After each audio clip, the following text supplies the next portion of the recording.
with thank you, Paige, for joining us. I always like to share with people why I choose the people I choose, and sometimes there's multiple reasons for why I choose them. And Paige, gosh, I don't even know where to start with Paige.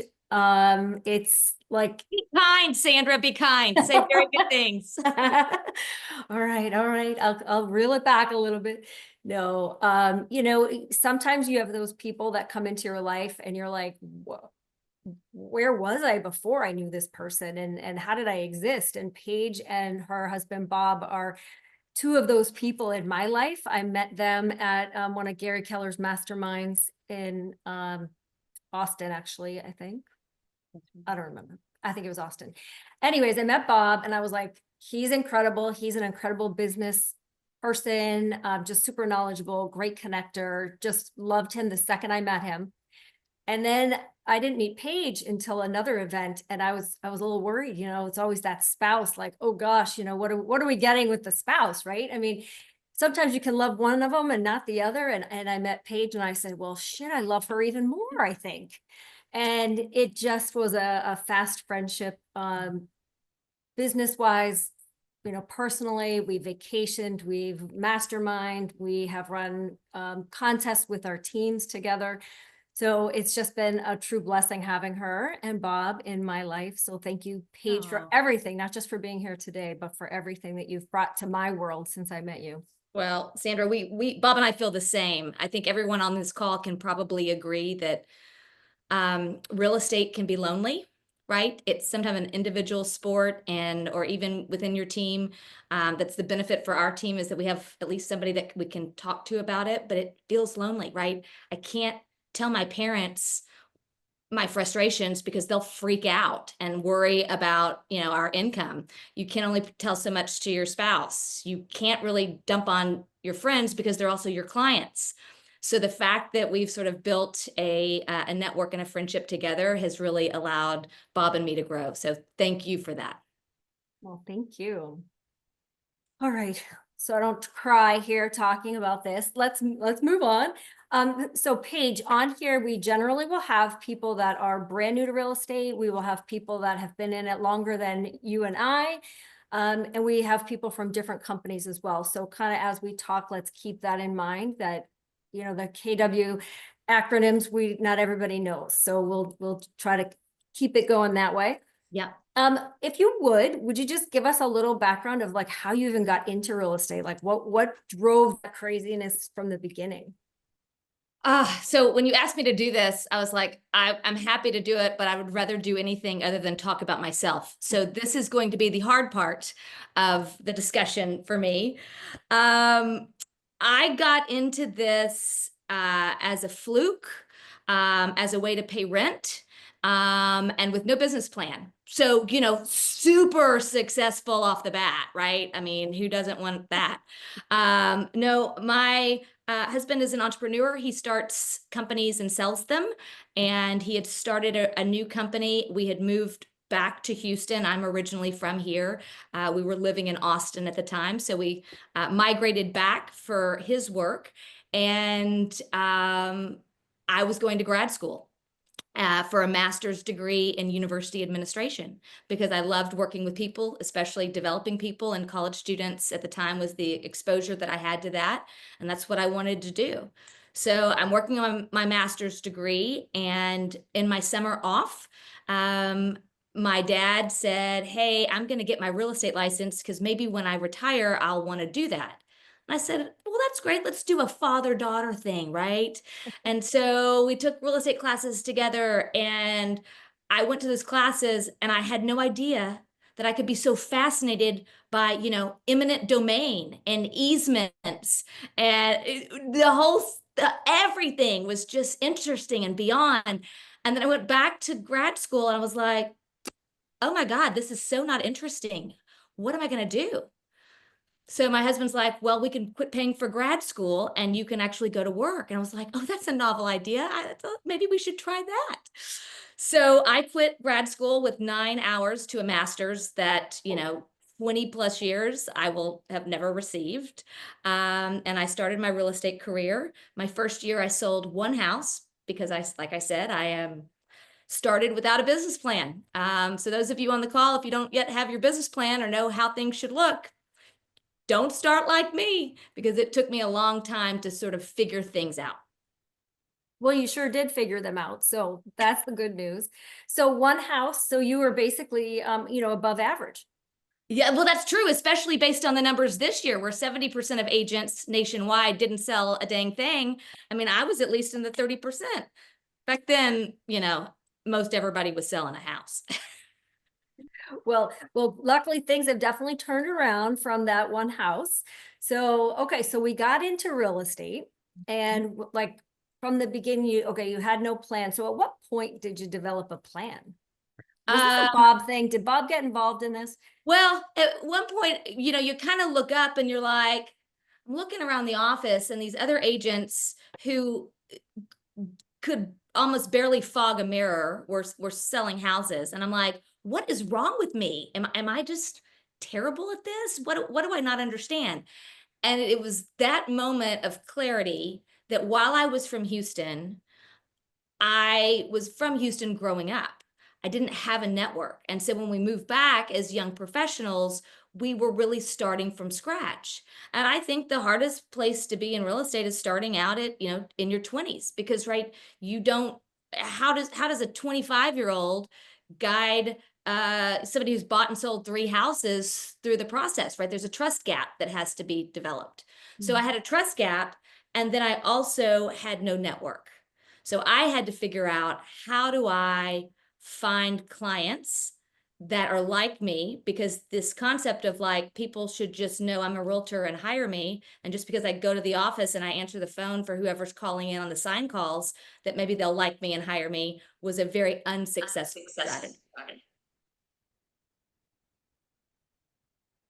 Wait, did I lose? Sandra, can you hear me? I can. Can you hear me? Yep. I don't know. Anna, can you pin Paige, or is Paige pinned for everybody but me? Paige is pinned, and so should you. I'll pin you again. Okay, cool. Well, that's fancy.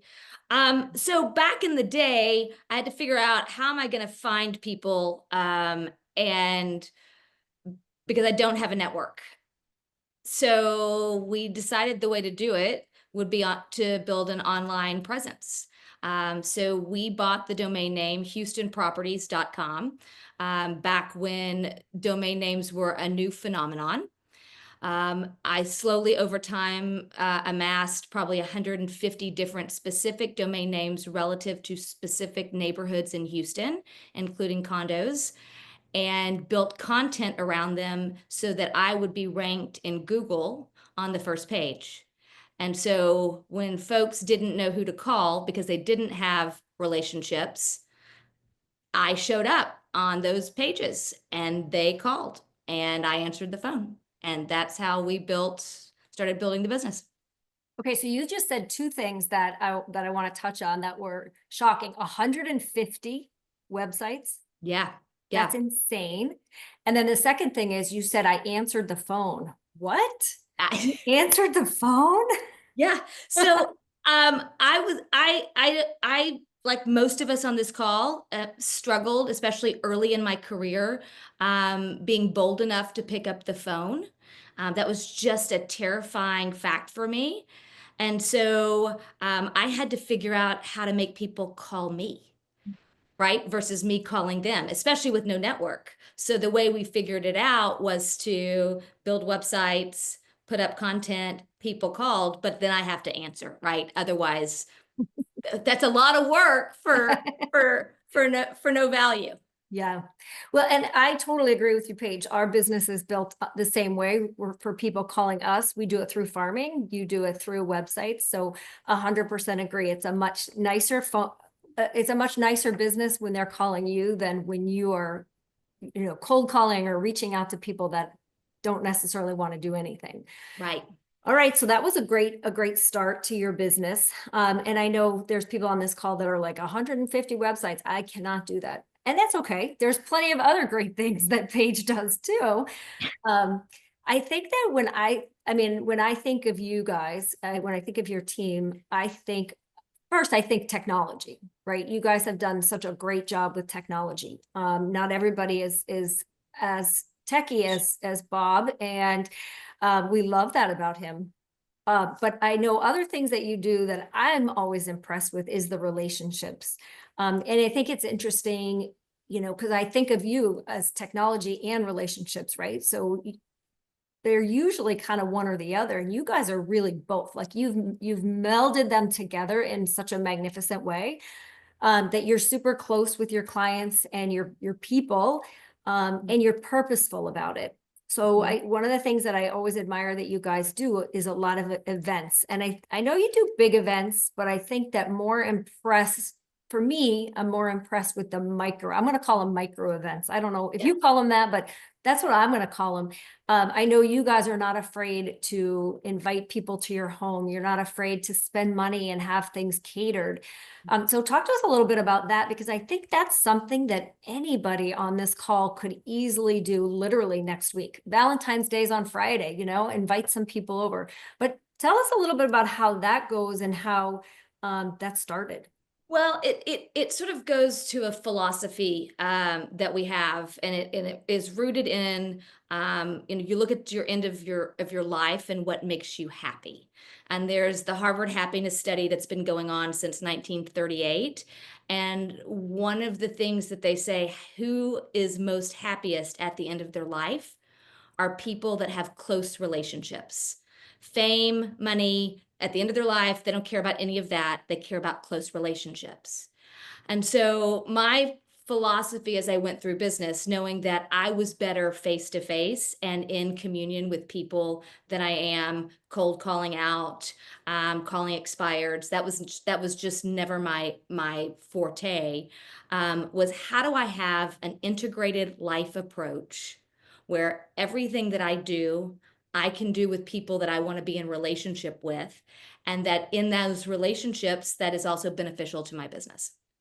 So that's sort of the philosophy that came from that. So, and there's a book, if you all have ever read Never Dine Alone by Keith Ferrazzi, he talks about this. So when I was in production, my schedule, I had a breakfast, lunch, happy hour, and dinner on every evening, every time when I did not have client engagement activities. I was out, I was with people, I was not afraid to spend my marketing dollars that way. And so over time, we developed a network of people who wanted to be in communion with us. What I found was when we started, especially after COVID, doing large events, because our team is a large team, we are spread out all over Houston. The large events are a great way to get lots of touches for lots of clients. But I could never get around to the 250 or 350 people. I got stuck at the door and talked to maybe 5 people and then just said hello. So it didn't fill my cup up. So this year for the holidays, we hosted 4 holiday parties. I know that sounds crazy, and it is. But once we established one party, we just did rinse and repeat 4 times, and we shortened the lists so that I could be able to spend quality time with the folks at each of those parties. And what we found is in the luxury market especially, they are less likely to show up at the big event. But if they know they're coming from a relationship and they've been to my party once or twice, they know that they're coming in to see other people that they met last year. I've got folks that come to my Christmas party that say, this is the one Christmas party every year I will never miss, because I meet people every year that are interesting and they're here the next year and I get to reconnect with them. Oh, that's cool. So how big are your Christmas parties that you had? So it ranges and it depends, usually somewhere between 25 and 75, depending on the day. And you did 4. Yes. But once you figure out this is all about a process, right? Figure out the process. And I'll tell you the components that for us, for a luxury event in Houston that's small, network oriented, the things that you have to do is, 1, you have to have a theme or a purpose, right? Just saying, hey, why don't you come hang out on, because it's Thursday, that's not interesting enough. So what is the theme? So our next theme for our upcoming luxury party is bubbles, bourbon, and barbecue. And we have in the historic district of Houston, one of the original general stores that's going to serve barbecue. We're bringing in high-end champagne and high-end bourbon. Our clients are ecstatic. So that's the theme. And We in Paige, will this be Houston, at your house? this one we're going specifically to off-site, but for all of the holiday parties we had at my house. Okay. But you got to have great food with a story. So in Houston, we are a foodie town. We're hot, we're humid, there's things that we don't do well, but by God, we can go out to eat. And when you meet a Houstonian, they're going to ask you, where'd you eat this week and what'd you have on the menu? So when we have parties, it's critical that we have great food that also then tells a story. So all season long, right now I'm partnering with a chef who has come through a hard time. He opened his business with his mother so his mother would have an income, and is an advocate for public health. So what a great story to tell as part of this delicious food that's also exposing him to other opportunities to grow his business. So a purpose, great food, great drinks at the luxury level. You cannot get by with Cook's champagne. I'm sorry, you just can't do it. You might drink it at home and it's fine.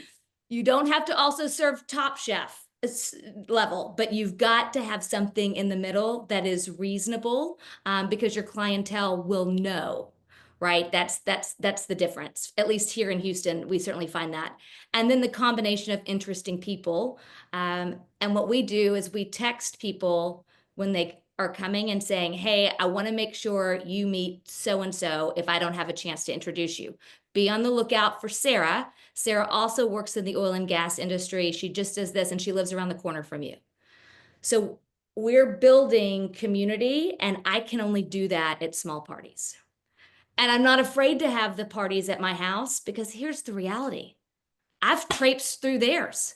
I know where their underwear is. I know where they keep the fruit roll-ups. I know what their pantry looks like. So why is it fair for me to say I can look at yours and you can't see mine? And I get it. Not everybody's at the place where they're comfortable with that level, and that's fine. But figure out what it is in your life that you can share with people in an intimate way, so that they know that you are very much in communion in life with them. I love that. So how much time do you guys spend like figuring out who's invited to which night? Like, That is always a work in progress. We have 36,000 people in our database, but for these parties, we're probably looking at about a database of 250 that we're circling around that are our highest luxury clients, and then that also give us the most referrals. And it usually starts with, I divide it by geography. I'll divide it by interest. I'll divide it by neighbors. And then there's kind of a catch-all party and that's the last party that we do is if you couldn't come to the other three, we're doing a spur of the moment party 4 days before Christmas. If you're tired of your children and want a glass of wine, come over. And they do.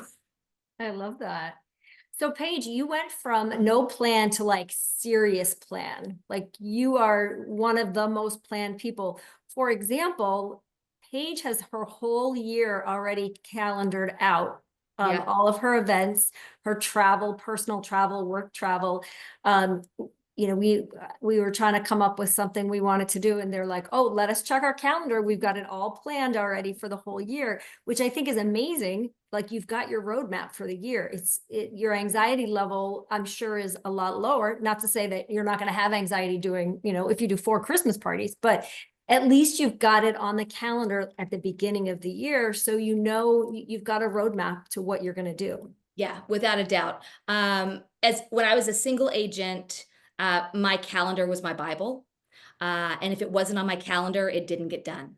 And so I learned early the importance of time blocking, and I followed that like a clockwork. And if for some reason it couldn't get done that day, it has to work in the next day or somewhere. But at least I'm not losing things. Right. Is it Ben Franklin that says, failure to prepare is preparing to fail? So I have to be overly prepared. And with our clientele, most of our clientele are senior executives. And so I can't walk in and wing it. And I also can't just pull off an event without spending the time and effort that it takes to get things right.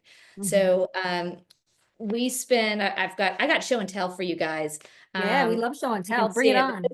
This is a packet of a calendar, and this is what I start my planning with, and I start planning in October for the following year. I lay out a paper calendar, I put it all down the kitchen island, and I start with marking off when we're taking off time for ourselves. Because if I don't fill my cup first, I can't fill somebody else's, right? Put the emergency mask, the oxygen on you before you do it for someone else. I have a long list now as we've developed this process. We've been doing this for 4 years. Of this kind of serious planning of everything that I need to make sure, from our team meetings to our client events to our client our agent one-on-ones, everything that we do in our business gets set this way. I can always move the plan, but if I don't have a plan, then I can't find the space. Mhm. Absolutely. So Paige, I think one thing that as you were explaining this, I'm feeling like you are one of the most coachable people. Like you know, you've got a lot of quotes from different people. Like you're like a sponge, like learning and wanting to grow all the time, despite the fact that you're already running a huge business. And you guys are crushing it, you know, in the top, you're in the top, what, 50, I don't know, in the entire company. You know, it's amazing. And I think you're very humble about that. So I think it's so cool Oh. that you're willing to share with us and give us, you know, your details. Like the proof is in the pudding, and it's all the way down to your calendar and, you know, where you learn things. So you know, I really appreciate that. Well, Gary talks to us about this all the time when we're in those masterminds, right? Win the day, win the morning, win the day. You've just got to control your calendar, because if you don't, your clients will control it for you. And if you allow them to control it for you, then you have lost all control, and you're running around thinking that you're providing good service by being reactive instead of being the leader that they hired you to be by being proactive. And that's the big, when that shift happened in my mind, my business went probably from about 10 million a year to 70, but by the time I was the individual agent. Yeah, I love that you just said that. And I see that on a daily, even with my team, where, you know, they jump, the client says jump and they jump rather than trying to control the situation. And that doesn't mean saying no. That means, you know, trying to guide them to the time you want them to be. And it also shows that you have other clients, you're busy, you're not more important than them, but you're showing your value, I think, by not just jumping at whatever time they give you, letting us take some control. Well, that's exactly right, because otherwise you completely end up at the end of the day and you're like, I've done so much, but I'm confused and I don't know what I have to do and where's my to-do list, and you live in this muck and this chaos.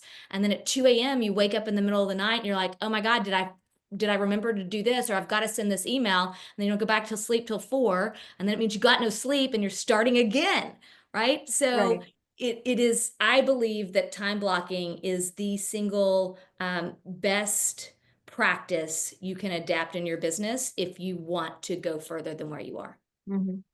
I agree. I agree with you. So I want to continue down this path a little bit more about the events, and then I want to circle back to like the start of luxury for you. But I want to stay here with the events a little bit more.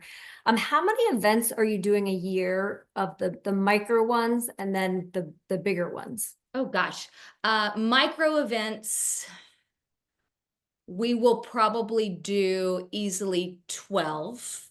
And some of those can be small enough as I'm having a 12-person dinner party at my home, to I'm going to say this barbecue bourbon and bubbles event is also a micro event because it's small for us. Mhm. So typically I would say by the time we do it, that's about 12 of those. And then for the large events, we aim for 2 to 3 a year.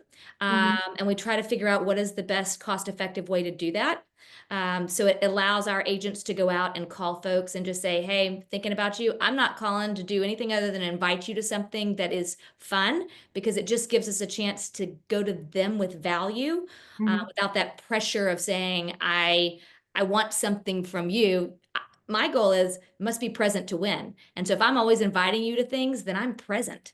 And then the opportunities will come as a result of me just being out there. And my business certainly benefited from that concept. So we will do this year potentially a summertime movie. Houston's hot in the summer, so we look for places where you can go indoors, that's cool, that you can take the kids, get out of the heat, and it blocks up a couple of hours of time. And movie rentals are not that expensive, at least not here. So that is typically something that we do. We also will do an ice skating event in the summertime, right? Beat the heat. Yeah. I mean, God bless them. They got to get from the mall parking lot to the building. And that alone is, a feat. But we'll spend 2 hours on ice skates during the summer because that's a fun thing for people to come and go. And then in the fall, we have partnered with one of our agents, Brad Evans, who's on this call. He and his wife sourced a phenomenal farm for us. And we do a massive fall festival where there's things for people of all ages. There's rides, there's food, there's fun, there's ponies, it's just like the ultimate where you want to go for a fall festival. And so we have a standing date for that, which is the first Sunday every November. And so the farm just re-ups with us every time. And the benefit of that time frame is we were able to negotiate because it's right outside their high season. High season ends for them at Halloween. So it allows us to save a little bit more and be more cost effective on that piece. I love that. So we do the movie as well, because it's hotter than heck here too. Yeah. I think I need to look at the ice skating. That's a good idea for those in the really hot states. We did the fall festival once and we sweated so much that we're like, never again. I don't even know. It must have been like the hottest fall day on the planet. We were dripping. We were carrying pumpkins around. We love the event, but we sweated so bad. Well, that's a challenge. So one of the things that we do there is they give us a pavilion that's covered. And so you can at least get into the pavilion and get out from some of just the bearing of the heat, because we also can have that challenge. And that's also a challenge of an outside event. You never know. Yeah. And so we have it rain or shine, but that's a challenge for sure. Nobody likes to be sweaty at events. That's the worst. Especially as the host, right? Yeah, here I am trying to make a good impression for you, and my makeup is streaming down my face. Hi, would you like to hire me to sell your luxury home? Yeah, I guess maybe we need to have our AC people. Those are the vendors for that event. That's exactly right, Sandra. That's who we partner with. Oh gosh. Okay, so we talked about events. I think we've got that covered pretty well, and I think, when I think of you, I definitely think of events. I think of your micro ones, but I've seen your big ones online as well. Let's talk a little bit about how you actually got into luxury. So like, did you start not in luxury or did you just jump right in? Tell us a little bit about that.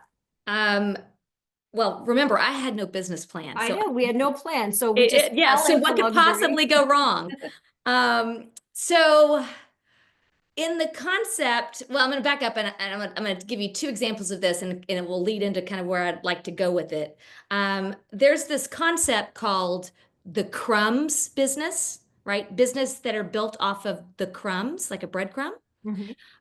We had a client that they were minting money in the crumb business by doing the work of the last 10% that general contractors and large buildings never wanted to do. So, right, construction guys, and you guys know this from home building, right? From selling new homes, that last 10% on that punch list, why in the hell is that so hard to get done? But it is.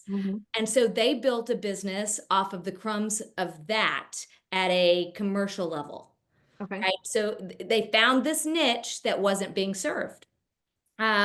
I think, Sandra, I told you the story, and I will probably get most of this wrong because, why not? In the spirit of fake news, let's just go for it. there is an agent in New York City who specializes in helping wealthy parents buy their children condos and co-ops in New York and avoiding taxes or doing it in a tax protective way. So that is his niche, his specialty, and he advertises as that. Mhm. And as a result, he has a very wealthy clientele of people who have searched for that data and that information, and they find him and they hire him. Well, guess what? Every agent in New York City can do that. Right. He just happened to find the crumb and the niche that labeled it differently. So somebody says, well, that's my pain point. So therefore, you must know something that I don't, and therefore I'll hire you. So that when you think about the crumb business, that's how I got started in luxury, two ways. The first way was crumbs. We figured out that the condo market in Houston is not that strong compared to other major cities. We sprawl 600 square miles. We love us some land. We love us some sprawling acres. And so vertical living is a little not as popular, but it costs money to build the houses, the vertical living up. And so I started developing condo guides for people that were specifically interested in condo living. And that price point at the time for most of them was somewhere between 750 and $1.5 million. I've been in the business for a long time, so those numbers sound low. That was also when luxury in Houston was 750,000. That number is now moved up to $1 million. So back in the day, and so it was a crumb business, and people were looking for, what do I downsize? I'm thinking about moving to a condo. What questions do I need to ask? What are maintenance fees? What are assessments? What do the CCRs look like? Like things that I knew answers to. And guess what? Every other agent worth their salt in town knew that too. They just didn't specifically market to it because it was 10% of the market. Mhm. But I could come in as a newer agent and say, well, I'll take that. Nobody else wants it. I'll take it. Mhm. So my foray into luxury started that way. Well, here's the benefit of when you start talking to somebody who's thinking about moving to a condo, especially in Houston, and they're looking at a luxury building, they probably own a luxury house. And by the fact that I've just spent 3 months with them before they've ever gotten around to thinking about what they're going to do when they sell their other house, because it takes time, they don't downsize immediately. Mhm. I now then have access not only to that purchase, I have access to what they're selling because I have a relationship that beats out their other agent. I love And that's that. how I worked my way into luxury. The other part that I did, and Sandra, we talked about this, some of it you just grow up with your clients. When you've been in the business for as long as I have, my first client, God love her, she's amazing. She's been with me since I started. Her first house was $150,000. Her second house was $425,000, and her most recent house is $2 million. So she aged, I aged, things happen. And so for us, in my opinion, the way to break through is you grow up with them, which means you've got to be committed to a long-term relationship, which is what my ethos is, or you find the crumbs. Yeah, so what that tells me, that's a huge testimonial to the quality of your service, because they wouldn't stay with you all those years if you didn't give quality service, and your follow-up. Like you're in a relationship with these people. For them to do 3, 4 deals with you, you're in a relationship. You're not just their agent, you're actually in a relationship, and you're nurturing that over many years. That's exactly right. I mean, I see her 4 times a year at minimum, because we're strategic about it. Mm-hmm. Yeah, you guys, you got it all. Like you went from no plan to serious plan. Well, I had to get it together. I mean, I can't just flounder around there and not pay my rent for like 3 years. I mean, they evict you for things like that. Oh gosh. Okay. So, all right. So we talked about how you got into luxury. One thing that you said to me when we were kind of prepping our whole 4 minutes of prep time for this call was about getting things out there. You know, it doesn't have to be perfect, but get it out there. And from what you're telling us, you have a lot of marketing out there. You have a lot of things out there, 150 websites. Like that's a huge amount of data that's out there. And you made a point to say, you know, you got to just get it out there. It may not be perfect, but get it out there. Do you have any stories behind that? Yeah, and look, I mean, it grieves me to say it because I wanted to be perfect for the first time that I walked into a listing presentation and everything was buttoned up and my hair didn't frizz and it was August and I wasn't sweaty, I wasn't nervous. Well, of course, none of that happened. You have to be willing to just start. And for those of you on the call that are SCs, that's really, really tough because you want to know that I have the answers to all of the things. And therefore, if I have the answers to all of the things, then I will be the best. And then if I'm the best, they will hire me. That's not why they hire you. They hire you because you listen and you give them care and you find out what they want and you're able to solve their problems. Right. So that's the mind shift that you have to have. And I mean, to this day, I hate not being perfect. I will leave this call today and say, I effed it up so badly because I know where I haven't done my best. But hopefully those of you on the call think I'm doing fine. Right. So Dana Pollock, who is an agent out of Dallas, she used to be with KW and she is now on her own. She started in COVID doing her crumb business was I'm going to find the people who are moving to Texas because of the COVID change. And a lot of that happened. So she started on YouTube, making YouTube videos of here's why you should move to Dallas and here's why you should move to this neighborhood and here's why you should do this. And she said, I go back and watch my first videos and I absolutely cringe because they are horrible. But if you don't do it, you don't get the practice. And Yeah. so whatever your crumb business is, whatever you're trying to do, just start. The first event that I did was not great, but you learn from the mistakes, you learn from the challenges. And the reality is most of the consumers are pretty gracious and they're pretty forgiving and they don't really notice. We're the only ones that notice because we spend too much time watching YouTube videos of how it's supposed to be. And that's just the hard truth of it. Yeah, absolutely. I've even seen Ken Pozak. He sometimes posts stuff from when he first started. And for those who don't know who he is, he's, you know, one of the top 4 at KW, and he's all in the video and getting the messages out there. And he'll post stuff about himself when he first started, and it just cracks me up. Oh, So, but it's rough. I mean, we are the Houston Properties team, which I run. We are actively hiring new agents and looking for folks who kind of want to be and live in our value chain. And we're doing webinars, which is a new thing for me. Sandra, you've been doing this for a long time and you're excellent at it. And you know, my second out of the gate, I was like, the back end team who set in to kind of give us feedback. I'm like, y'all, you don't need to give me feedback. I know that was shit.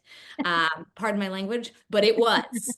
And they're like, all right, so what are we doing next time to improve? And the thing that we've tried to frame our brain around is this concept so that we will not be so hard on ourselves is what did I like best about what I just did? So at least I have some kind of positive reinforcement in my little hamster brain. And the like best may be, I liked that my lipstick went on well. I mean, that may be all you got, but you have something. What do I like best? And what am I doing different next time? Not how can I, all these other things, train your brain to say, I've got to have something positive and I've got to then think about what am I going to do moving forward? That's great. That's great advice. So as you mentioned recruiting, how do you hold your team to the same standards that you have? That is a great question, And I think some of them are on here. So yeah, they are. Can I just ask, like maybe Holly and Brad to pop offline and tell us? One of the things we established, and for those of you who are more show and tell, I got all kinds of show and tell.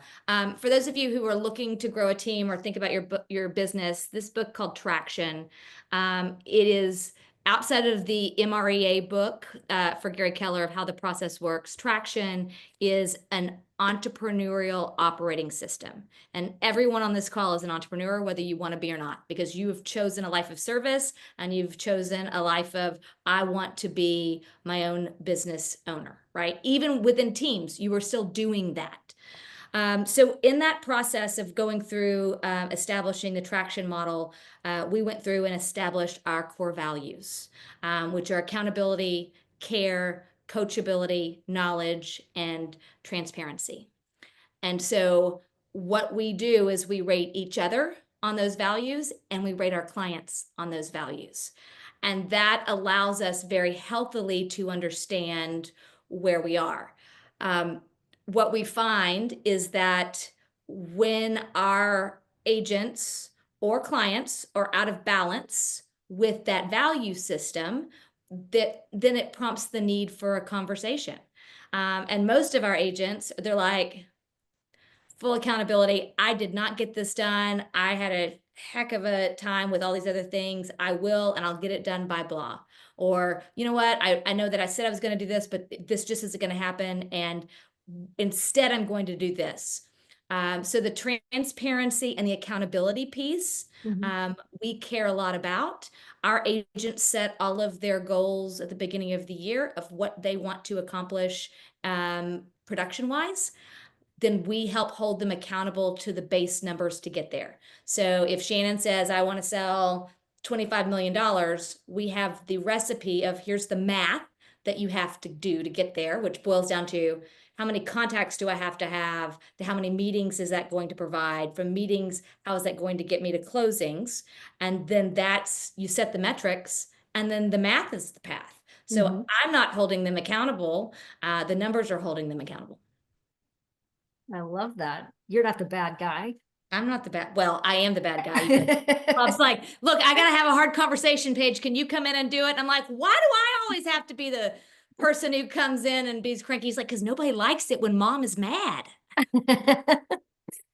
Oh gosh. Well, and your team obviously appreciates it. I mean, I've met, I think, almost everybody on your team, and I think they all appreciate what you bring to them. And from my knowledge, most of them have been with you for over 10 years, right?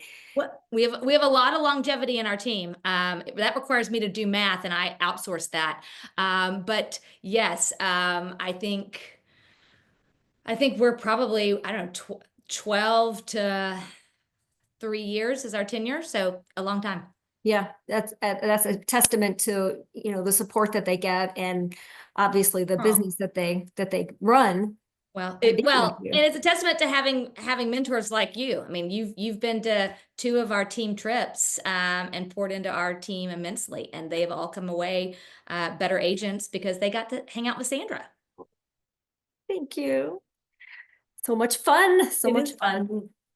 All right, so I think we are going to shift now and answer some questions. There's been a few questions, not as many as I would have thought. So feel free to raise your little digital hand or throw it in the. This means I've answered it all, or nobody wants to hear me talk. Those are the 2 options. That's it. That's all the options can be.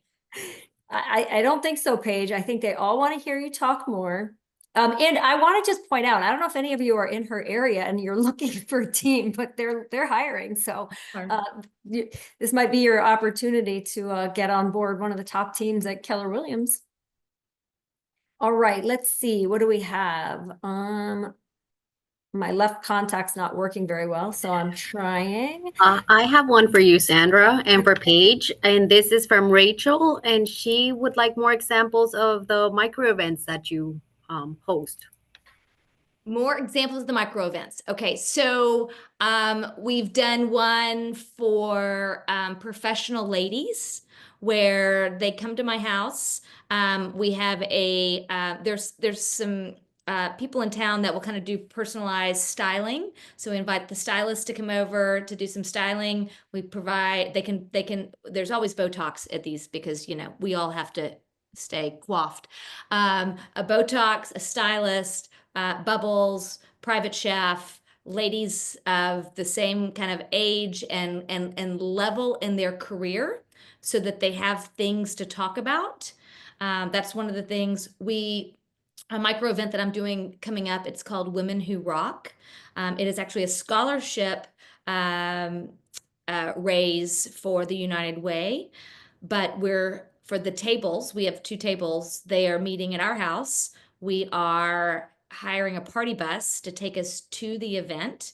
We'll have bubbles on the bus. We have the event that afternoon. They'll come back to my house for sort of charcuterie, and then off they go, with the goal of them meeting other like-minded, similar women. One of the things I think, when you're thinking about micro events, think about how people go together and how they can interact and learn. So like I never like I'm politically agnostic, but let me give you an example. I'm never gonna put my super Trumper in a room with my Democrat hardcore boots on the ground friends. That would be a disaster, right? It'd be Mhm. great if it wasn't, but that's just not the world that we're in. So you try to then figure out, how do I get out of those conversations, and what are the conversations where we have likeness, children doing the same things, living in the same neck of the woods, thinking about retiring, um, jobs that are similar, moved in from out of town. We have a lot of those, same income bracket. How can you get the like? Because then I don't have as hard to work at those micro events once the introduction is made. I'm not carrying the conversation for them because they have a starting point and then they can move forward from there. Paige, when you first meet people, do you have them fill out some kind of intake form? Because you know a lot about these people. How are you getting all that information? I mean, I know you're a great conversationalist, but the Oh, amount of girl. details. No, we snoop. Are you kidding me? Facebook, LinkedIn, Google searches. You just get on your like old school sleuthing hat and be like, is this what this is? That's usually how we start, is with sleuthing. Okay. Because I will tell you very frankly, we have also had a fair amount of fraud in the Houston area, where we've had some agents that were easily fooled all the way to closing on some very dang good stuff that you're like, I wouldn't have worked that hard for what in the end. And it comes down to, there was limited information that we could find online. So, Right. so the sleuthing is a big thing. And then once I sleuth, then I know what question to ask, right? I know that they went to Notre Dame, and I would say, well, and I know that Notre Dame played in the college football championship, like Jim, right? So I'm like, so where'd you do your undergrad? Oh, Notre Dame. Oh man, you had a great football season. Oh, we sure did. Well, is that how met your wife? No, I met my wife, and then you just let them talk and open the Right. doors. But our CRM, we take copious notes in our CRM, which is incredibly important. And I think somebody had asked what CRM we use. We have built our own, that because we weren't smart enough to know there were other ones out there. And at the time, I didn't like the ones that were available through Keller Williams. Mhm. So I had to do something different. And I understood that I needed to touch people regularly, and I was limited on time. So I had to automate. In fact, yesterday I got an email from someone who said, you won't remember me, but I found this email from 2013. You had 2 years of conversation with me about buying a house. You introduced me to your partner, Brad Evans, who did a phenomenal job. We are still in touch. He does an amazing job for us and our family, keeping us up to date. My daughter is now 10, and she's selling Girl Scout cookies. Any chance, do you want to buy some for Valentine's Day?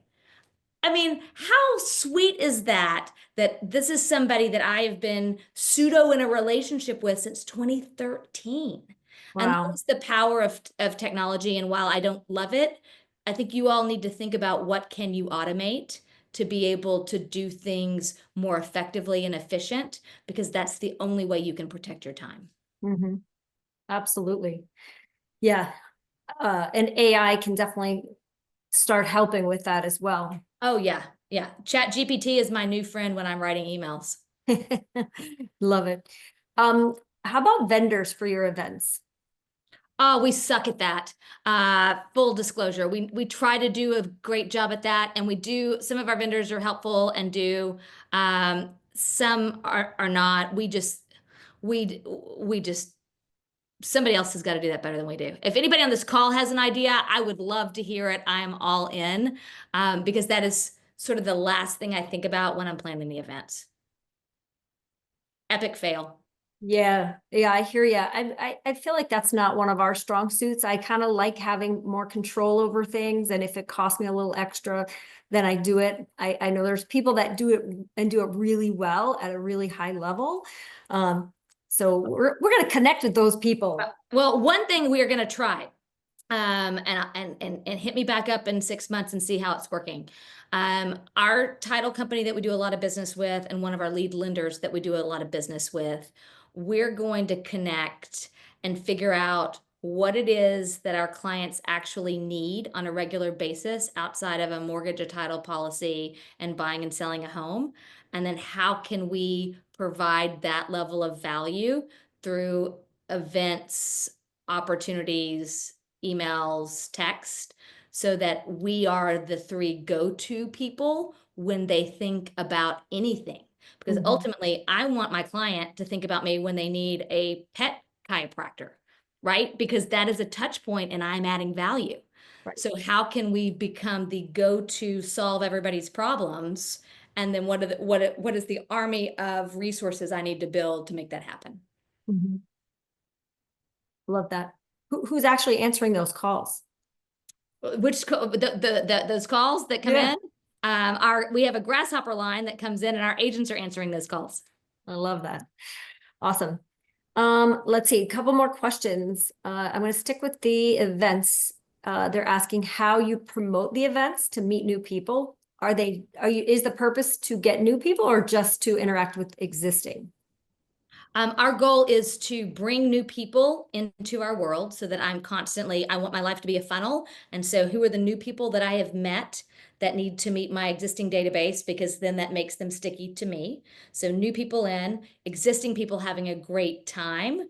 And then you rinse and repeat that. So probably to the events, I would say I'm including 10 to 20% new Mets, and the rest of them are my existing folks who have been in relationship for a long time. So now you're not in production anymore, correct? That's right. Nice.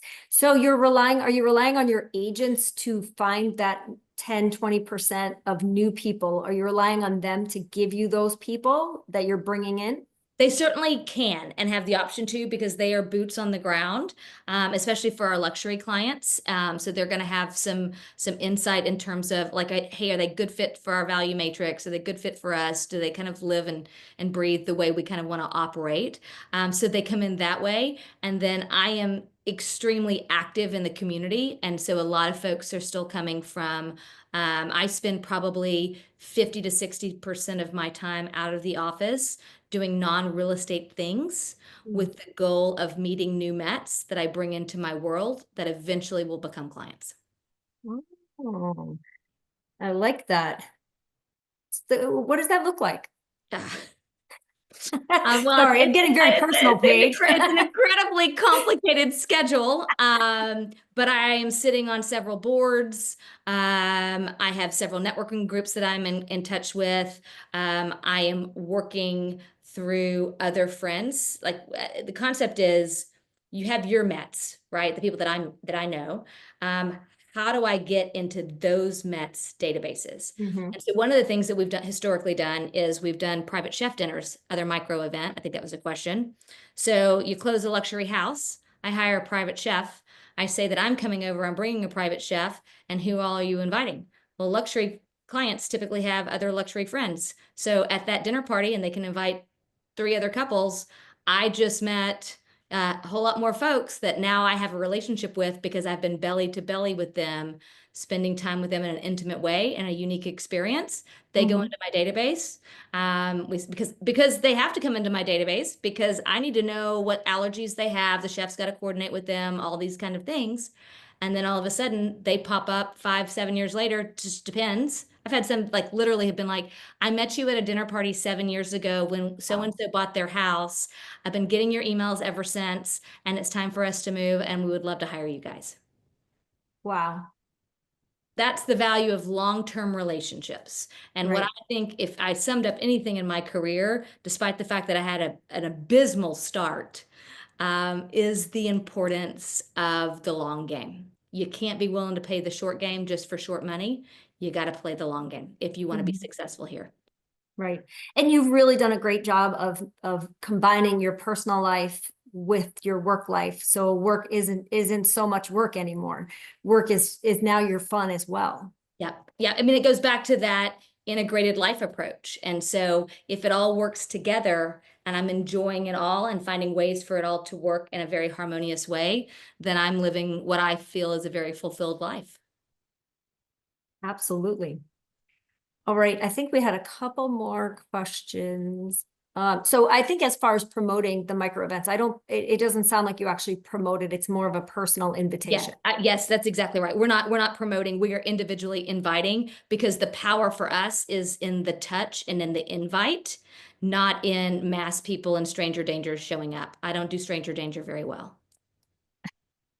I agree. What platform do you use for the 150 websites, and how many did you start with? I started with one. We've grown it to 150. GoDaddy is who we own it, who we buy the domains through. But candidly, that's how we started. These days, websites are not what they used to be. Back in the day, they were like virtual real estate and were golden, because if I had, River Oaks, Houston, which is the hottest neighborhood, most expensive neighborhood in Houston, it's our Beverly Hills. If I have that, and people are searching there, they're going to give me they're going to assume a level of authority. These days, between TikTok and Instagram and other social media sources that people are finding information from, that has become less important, which is why having a large database, touching them on a regular point, and then for us having micro events with the people that we know and love are so key. So don't go out and buy a bunch of websites. Go kill it on YouTube like Dana Pollard. That's the answer of what you do. Are you on YouTube? Yeah. Well, you're going to be on my YouTube on this recording. Great. No, we're working towards that. In all fairness, because we have played such a database game, our social media is not our strong suit. And candidly, I don't like social media because I do whatever private time I do have, I want it to be private. And so that piece is 100% a challenge for me. So I've just had to do it a different way. Right. And I think that's good for people to realize that you don't have to be a social media superstar to be at the level that you're at. I mean, you're a rock star and you don't even worry about the social media. So, a lot of people, I think, spend a lot of time on it that it doesn't actually give them much benefit. So I think it's finding your thing and doing it at a really high level. Yeah. I mean, without a doubt, find your crumbs wherever they are. They exist somewhere. And I think the question to ask yourself is, what would have to happen for me to do blank? And so what would have to happen for me to change my business? Do I need to hire someone? Do I need to fire someone? Do I need to find a crumb business? But that's the question that you want to be asking yourself. What would have to happen to do blank? And if your answer is, I don't know, then you need to get with groups of other agents and network and have a trust group. Sandra and I play this game a lot. What would have to happen if we did blah? And between that, we kind of come up with some things that aren't sucky. Yep. And they're not necessarily, brain surgery either. Sometimes it's the simple things. Maybe we just tweak it in a different way. So for sure, you can definitely get some great ideas from your, other people in your world. Yes, absolutely. Without a doubt. Well, Paige, we have come to 12 o'clock, 11 o'clock your time. We ran the race. We did it. I'm did. less sweaty now. I'm less nervous, and we're done talking about me. This is fantastic. Well, you did a great job, and thank you so much for being here. And if anybody wants to connect with you, what is the best way to do that? I will drop it in the chat. And also, if we have provided any value to you today, the Houston Properties team, we would love for you to give us a 5-star review. If we provided no value to you today, please don't do anything. But in exchange for a 5-star review, if there is a copy of the list that we have of what Bob and I go through for our personal big rocks that we calendar, we have a specific listening tool that our agents use before buyers and seller appointments. We're doing a seller strategy success meeting upcoming. If there's anything we can do that we have that you need or want to talk about, the more we all succeed together, the better the industry is. And ultimately, Sandra, I think that's the best part of what you're doing here, is that you're giving us a chance to improve the industry. Well, thank you for being so gracious and sharing so much, Paige. And there you go. She's given you her email address. Watch out, the flood of emails are going to come on in. Well, so email is definitely my best way to find me, just FYI, because I have help managing that as I'm in a lot of meetings. But hopefully this has been helpful for you guys and that we get a chance to see each other again. Yay! Well, thank you so much, Paige. And I look forward to seeing anybody and everybody who's going to Family Reunion.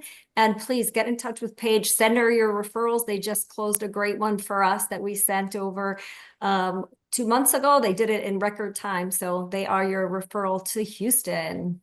All right. Well, thank you, everybody. Take care. Bye, guys. Happy selling.